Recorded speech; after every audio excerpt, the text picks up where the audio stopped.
Right now, KwaZulu-Natal has incurred around 20 billion rand worth of infrastructure damage due to last month's floods. President Cyril Ramaphosa has promised to give the province all the assistance it requires to rebuild. Meanwhile, local communities and civil society have decided to help themselves by rebuilding infrastructure themselves. eNCA's Heidi Jokos brings us the latest from Tongaat, actually.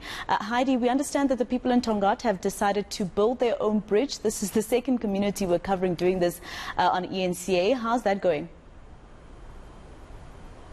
Yes, Masako, what we do understand is that the community is expected to build its own bridge, but that's only later on. The other major big issue here in Tongaat is that they have not had water for over 4 weeks, and this has a lot to do with the water projects that have been completely damaged due to the floods. The infrastructure has been damaged completely. Of course, Gift of the Givers has come in to assist as much as they can, other sponsorship as well, because they have no running water coming out of the taps because of all that infrastructure that has been damaged. So the community here is in desperate need of water. Jojo tanks have been put up, but what's important and interesting here, and I'm going to ask my colleague Joe Komani to just show you, is that Gift of the Givers have opened up a number of boreholes. This one is at a school in Tongaat.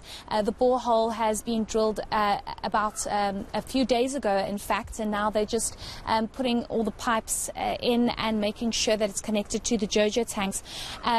This borehole is not only going to assist this primary school here, but it's also going to assist the area nearby here, because nobody has running water. Everybody's getting to these water tankers, or if they are fortunate enough to have their Jojo tanks filled up with water, which becomes very difficult because the municipality is trying to make sure that there's enough water for everybody. So you have people going with 5-litre bottles. We were there earlier today speaking to Gift of the Givers.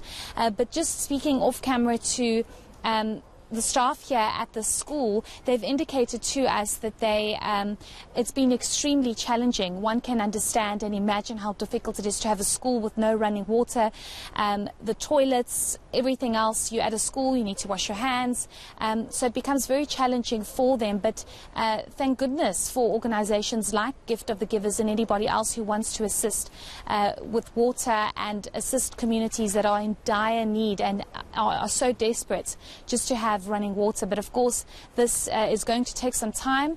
We do know that the Deputy Mayor of eThekwini has indicated that some of these issues are out of their control, because it's going to take billions of rands to fix the infrastructure at these water projects, and this is going to take some time. So for now, boreholes, Jojo tanks, and with these water tankers driving around trying to assist.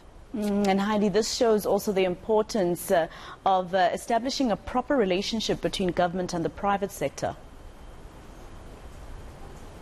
Yes, exactly. And I think, just hearing, of course, these are all allegations at this stage, but just hearing some of what the community members are saying, where they are saying, we've been waiting 4 weeks for mattresses. We've been waiting 4 weeks for people to come and assist the old and frail, because they have been unable to leave their areas, and they could only do so when they went to shelters, and now they need to come back and sort out their homes. So it's important for government officials in this province and private companies, organizations like the Gift of the Givers, to assist as much as possible and work together to better the lives of many who lost so much during these floods. Masako, just driving around, we've been watching our colleagues for over 4 weeks, being in this province, reporting on what's happening, but actually seeing it firsthand, you realize how dire the situation is. And while the KZN floods were actually a disaster, the aftermath is an even more bigger disaster, because the cleanup, the challenges that